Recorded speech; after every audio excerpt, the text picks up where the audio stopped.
ഈ ബ്രീത്തിങ്ങിൻ്റെ ഒരു basic principle എന്ന് പറഞ്ഞാൽ നമുക്കൊരു കണ്ടെയ്നറായിട്ട് നമ്മുടെ ലങ്സിനെ ഒരു കണ്ടെയ്നറായിട്ട് ഉപമിക്കാം. കണ്ടെയ്നർ എന്ന് പറയുമ്പോഴത്തേക്ക് അല്ലെങ്കിൽ ഒരു വീപ്പ, ഓക്കെ. അപ്പോൾ ഈ കണ്ടെയ്നറിൻ്റെ ഉള്ളിലുള്ള വോളിയം കൂടുമ്പം അതിൽ പ്രഷർ കുറയും സ്വാഭാവികമായിട്ടും. കണ്ടെയ്നറുള്ള അതിൻ്റെ വോളിയം കുറഞ്ഞാൽ, അതിൻ്റെ സൈസ് കുറഞ്ഞാൽ അല്ലെങ്കിൽ അതിൻ്റെ വോളിയം കുറഞ്ഞാൽ പ്രഷർ കൂടും. അങ്ങനെ ചിന്തിക്കുക. പിന്നെ air movement higher pressure to lower pressure ഡിഫ്യൂഷനിലൂടെയാണ് സംഭവിക്കുന്നത്. ഈ 1-2 ചെറിയ ടെക്നിക്സ് മനസ്സിലാക്കിയാൽ മറ്റേത് എളുപ്പത്തിൽ കിട്ടും. പിന്നെ ഒരു കാര്യം കൂടെ ആഡ് ചെയ്യണം.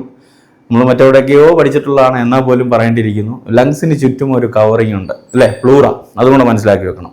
അത് 2 ലെയറാണ്. Parietal പ്ലൂറയുണ്ട്, visceral പ്ലൂറയുണ്ട്. ഈ വിസറൽ പ്ലൂറ എന്ന് പറഞ്ഞു കഴിഞ്ഞാൽ ലങ്സിനെ ഒട്ടിയിരിക്കും അല്ലേ, ലങ്സിനെ ഒട്ടിയിരിക്കും.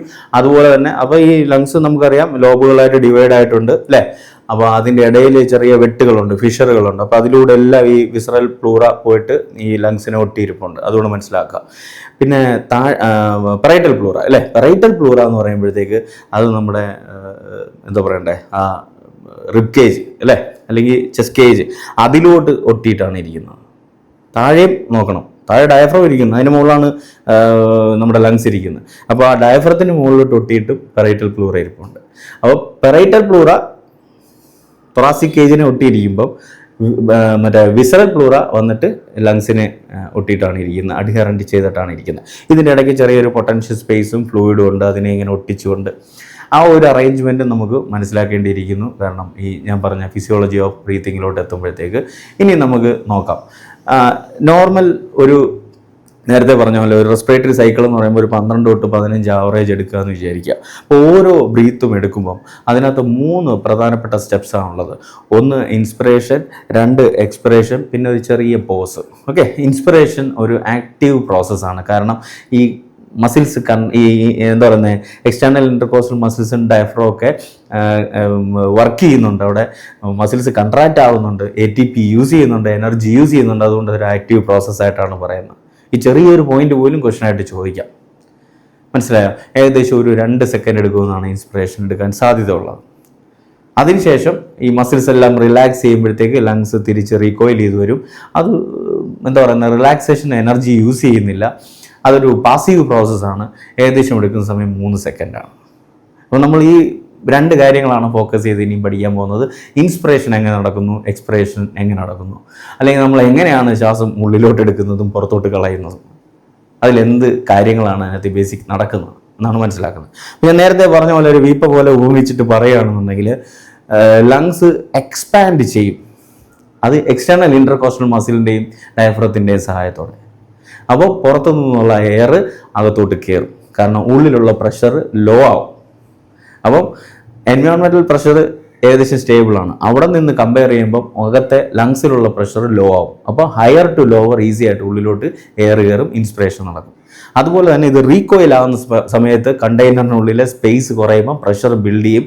ഹയർ ടു ലോവർ, ഉള്ളിൽ നിന്ന് പുറത്തോട്ട് എയർ മൂവ് ചെയ്യും. മനസ്സിലായോ? ഇനി ഇതെങ്ങനെ നടക്കുന്നു എന്നും കൂടെ മനസ്സിലാക്കണം. ഞാൻ പറയുന്ന പോലെ ഇൻസ്പിറേഷന് മെയിനായിട്ട് ഈ പറഞ്ഞ മസിൽസാണ് സഹായിക്കുന്നത്. ഈ എക്സ്റ്റേണൽ ഇൻ്റർകോസ്റ്റൽ മസിൽസ് കൺട്രാക്റ്റ് ആകുമ്പോൾ ഫസ്റ്റ് റിബ് കണക്റ്റഡ് ആണെന്ന് ഞാൻ പറഞ്ഞു. ബാക്കിയുള്ള ലോവർ റിബ്സ് അതിലോട്ട് കണക്റ്റഡ് ആണ്. അപ്പോൾ സ്വാഭാവികമായിട്ടും എന്താകുന്നു, ഈ rib cage outward upward direction, അതിൻ്റെ സ്ട്രക്ചർ അങ്ങനെയാണെന്ന് പറഞ്ഞു, ഔട്ട്വേർഡ് അപ്വേർഡ് ഡയറക്ഷനിൽ മൂവ് ആവും. അതുപോലെ തന്നെ താഴെ ഇല്ലേ ക്രൂറയും മറ്റ് മസിൽ ഫൈബേഴ്സും ഒക്കെ കൺട്രാക്ട് ചെയ്യുമ്പോൾ 8th തൊറാസിക് വെർട്ടിബ്രൽ ലെവലിൽ നിന്ന് 9th തൊറാസിക് വെർട്ടിബ്രൽ ലെവലിലോട്ട് ഡയഫ്രം ഡൗൺവേർഡ് മൂവ്മെൻറ്റ് നടത്തും. അപ്പോൾ ഈ ഡയഫ്രത്തിലോട്ടും ഈ തൊറാസിക് കേജിലോട്ടും എന്തൊട്ടിയിരിപ്പുണ്ട്, പെറൈറ്റൽ പ്ലൂറ ഒട്ടിയിരിപ്പുണ്ട്. പെറൈറ്റൽ പ്ലൂറയും അതിൻ്റെ കൂട്ടത്തിൽ എന്താ പറയുന്നത്, ഔട്ട്വേർഡ് അപ്വേർഡ് ഡൗൺവേർഡ് ഡയറക്ഷനിൽ മൂവ് ആവും. അതിനോടൊട്ടി വിസറൽ പ്ലൂറ ഉണ്ട്, അതും അതിൻ്റെ കൂട്ടത്തിൽ ഇങ്ങനെ ഔട്ട്വേർഡ് അപ്വേർഡ് ഡൗൺവേർഡ് മൂവ്മെൻറ്റ് നടത്തും, സ്ട്രെച്ച് ആവും. അതിലോട്ട് ലങ്സ് ഒട്ടിയിരിപ്പുണ്ട് അല്ലേ. അതിൻ്റെ മെട്രിക്സ് എന്ന് പറഞ്ഞാൽ ഇലാസ്റ്റിക് ടിഷ്യൂ ആണ്, നമുക്കറിയാം. ഇലാസ്റ്റിക് മെട്രിക്സ് ആണ് വരുന്നത്. അതാണ് ലങ്സ് സ്പോഞ്ച് പോലെ ഉണ്ടെന്നൊക്കെ നമ്മൾ പറയുന്നത്. അപ്പം അതിനോടൊട്ടിയിരിക്കുന്ന ലങ്സും ഇതിൻ്റെ കൂട്ടത്തിൽ എക്സ്പാൻഡ് ആവും. ആൽവിയോളൈസ് ഒക്കെ ഓപ്പൺ ആവും, അകത്തെ വോളിയം കൂടും, നേരത്തെ പറഞ്ഞ പോലെ. അപ്പോൾ പുറത്തു നിന്ന് കമ്പാരിറ്റീവ്ലി എൻവയോൺമെൻറ്റൽ പ്രഷർ ഇപ്പോൾ കൂടുതലാണ്. ഹയർ ടു ലോവർ, ഞാൻ നേരത്തെ പറഞ്ഞ പോലെ എയർ ഉള്ളിലോട്ട് മൂവ് ആവും, ഇൻസ്പിറേഷൻ നടക്കും. ഇത്രയേ ഉള്ളൂ സംഭവം. ഞാൻ നേരത്തെ പറഞ്ഞ പോലെ എക്സ്റ്റേണൽ ഇൻ്റർകോസ്റ്റൽ മസിൽസും ഡയഫ്രം, അത് വേറെ രീതിയിൽ ചിന്തിച്ചാൽ നമ്മുടെ മെഡിലയിൽ നിന്ന്, പ്രത്യേകിച്ച് റെസ്പിറേറ്ററി സെൻറ്ററിൽ നിന്നുള്ള ഇൻ്റർകോസ്റ്റൽ നെർവ്സിൻ്റെയും ഫ്രീനിക് നെർവിൻ്റെയും സഹായത്തോടെ ഈ മസിൽസ് കൺട്രാക്റ്റ് ആകുമ്പോഴത്തേക്ക് റിബ് കേജും ഡയഫ്രവും ഔട്ട്വേർഡ്, അപ്വേർഡ്, ഡൗൺവേർഡ് ഡയറക്ഷനിൽ മൂവ് ആകുമ്പം ഈ പറഞ്ഞ പോലെ പെറൈറ്റൽ പ്ലൂറയും വിസറൽ പ്ലൂറയും അതിൻ്റെ കൂട്ടത്തിൽ പോകുമ്പോൾ ലങ്സ് എക്സ്പാൻഡ് ചെയ്യപ്പെടും, എയർ പുറത്തു നിന്ന് ഉള്ളിലോട്ടെടുക്കും, ഇൻസ്പിറേഷൻ നടക്കും. ആക്റ്റീവ് പ്രോസസ്സ്, ഈ മസിൽസൊക്കെ കൺട്രാക്റ്റ് ആകുന്നുണ്ട്. അടുത്തത് എക്സ്പിറേഷൻ.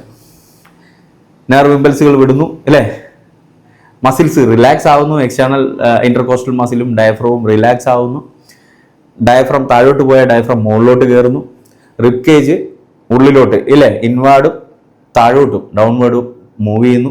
അപ്പോൾ സ്വാഭാവികമായിട്ടും എന്ത്, ലങ്സ് റീകോയിലാവും, എന്ന് വെച്ചാൽ കണ്ടെയ്നറിനുള്ളിലെ സ്പേസ് കുറയുന്നു, വോളിയം കുറയുന്നു, പ്രഷർ കൂടുന്നു. കമ്പാരിറ്റീവ്ലി എൻവയോൺമെൻറ്റൽ പ്രഷറിനേക്കാൾ കൂടുതൽ പ്രഷർ ലങ്സിനുള്ളിൽ വരുന്നു, ഡിഫ്യൂഷൻ നടക്കുന്നു. Higher concentration to lower concentration, air പുറത്തോട്ട് പോകും. അപ്പോൾ ഈ ഒരു പോർഷൻ നമ്മുടെ പുതിയ ഗോൾഡ് ലെവൽ മെമ്പേഴ്സ് ഉള്ളി വീഡിയോയിൽ നിന്നുള്ളതായിരുന്നു. അപ്പം ഇതുപോലുള്ള ക്ലാസ്സുകൾ ഞാൻ ഇപ്പോൾ ഗോൾഡിലോട്ടാണ് ആഡ് ചെയ്തുകൊണ്ടിരിക്കുന്നത്. അതുകൂടാതെ സിൽവർ വീഡിയോസ് ഉണ്ട്, ഗോൾഡ് ലെവലിൽ വീഡിയോസ് ഉണ്ട്. ഗോൾഡ് ലെവൽ എടുക്കുന്നവർക്ക് സിൽവറിലുള്ള വീഡിയോസ് അതിൻ്റെ കൂട്ടത്തിൽ തന്നെ കിട്ടും. പിന്നെ അതുകൂടാതെ പ്ലാറ്റിനം, അതുപോലെ തന്നെ ഡയമണ്ട്. ഓക്കെ, ഇത്രയും ലെവൽസാണ് നമ്മുടെ മെമ്പേഴ്സ് ഉള്ളിലുള്ളത്.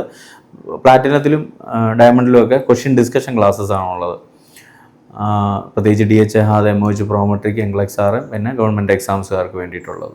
ഈ ഗോൾഡ് ലെവലിൽ ഇപ്പോൾ ഇടുന്ന വീഡിയോസ് എന്ന് പറഞ്ഞാൽ കുറച്ച് റയർ ആൻഡ് ഡിഫിക്കൽട്ട് ടോപ്പിക്സ്, കൂടുതലും ഫാക്കൽറ്റി എക്സാംസ്, ഗവൺമെൻറ് എക്സാംസുകാരെ ഫോക്കസ് ചെയ്തുകൊണ്ട് വരുന്നത്. ഓക്കെ, അപ്പോൾ നിങ്ങൾക്ക് അതിനകത്ത് ജോയിൻ ചെയ്യാൻ വേണ്ടിയിട്ട് ചെയ്യേണ്ടത് ഈ സബ്സ്ക്രൈബ് ബട്ടൺ അടുത്ത് കാണുന്ന ജോയിൻ ബട്ടൺ ഉപയോഗിച്ചിട്ട് മെമ്പർഷിപ്പ് എടുക്കാവുന്നതാണ്. ജോയിൻ ചെയ്യുന്നതിന് മുമ്പ് അതിൻ്റെ കാര്യങ്ങളൊക്കെ മനസ്സിലാക്കാൻ വേണ്ടിയിട്ട് ഞാനൊരു ഇൻട്രോ വീഡിയോ ഇട്ടിട്ടുണ്ട്, അതൊന്ന് കണ്ടു നോക്കുക. പിന്നെ അതുപോലെ ഈ പറഞ്ഞ എക്സാംസിനൊക്കെ DHA, HAAD, MOH, Prometric, NCLEX, government എക്സാംസിനൊക്കെ വേണ്ടിയിട്ട് അനാട്ടമിയും മെഡ്സർജും OBGയും സൈക്യാട്രിയും പീഡിയാട്രിക്സും നഴ്സിംഗ് ഫൗണ്ടേഷനും റിസർച്ച് മാനേജ്മെൻ്റ് ഒക്കെ കവർ ചെയ്യുന്ന തിയറി ക്ലാസ്സുകളും അതുപോലെ തന്നെ ഇമ്പോർട്ടൻറ്റ് ക്വസ്റ്റ്യൻസ് ഡിസ്കസ് ചെയ്യുന്ന ക്വസ്റ്റ്യൻ ഡിസ്കഷൻ ക്ലാസ്സസും റിപ്പീറ്റ് ചോദിക്കാൻ സാധ്യതയുള്ള ക്വസ്റ്റ്യൻസിൻ്റെ ടെസ്റ്റ് സീരീസ് ഏകദേശം 10,000 ക്വസ്റ്റ്യൻസിനടുത്ത് വരുന്നത്, ഇതൊക്കെ ചേർന്ന പല കോഴ്സുകൾ നമുക്ക് അവൈലബിൾ ആണ്. അത് നമ്മുടേതായ ആപ്പിലും വെബ്സൈറ്റിലുമാണ്. നഴ്സിംഗ് പ്ലേസ് ലെക്ചേഴ്സ് ആപ്പ് ഉണ്ട്, അതുപോലെ തന്നെ വെബ്സൈറ്റ് ഉണ്ട്. ക്ലാസ് അവൈലബിൾ ആയിട്ടുള്ളത്, ഏത് സമയത്തും ക്ലാസ് നിങ്ങൾക്ക് അറ്റൻഡ് ചെയ്യാൻ സാധിക്കും. അതുപോലെ തന്നെ ലൈവ് ക്ലാസ്സസും അവൈലബിൾ ആണിപ്പോൾ. അപ്പോൾ കൂടുതൽ ഇതിനെക്കുറിച്ചൊക്കെ അറിയാൻ വേണ്ടിയിട്ട് ഞാൻ നമ്പർ കൊടുത്തിട്ടുണ്ട്, അതിലോട്ട് നിങ്ങൾക്ക് കോൺടാക്റ്റ് ചെയ്യാൻ സാധിക്കും.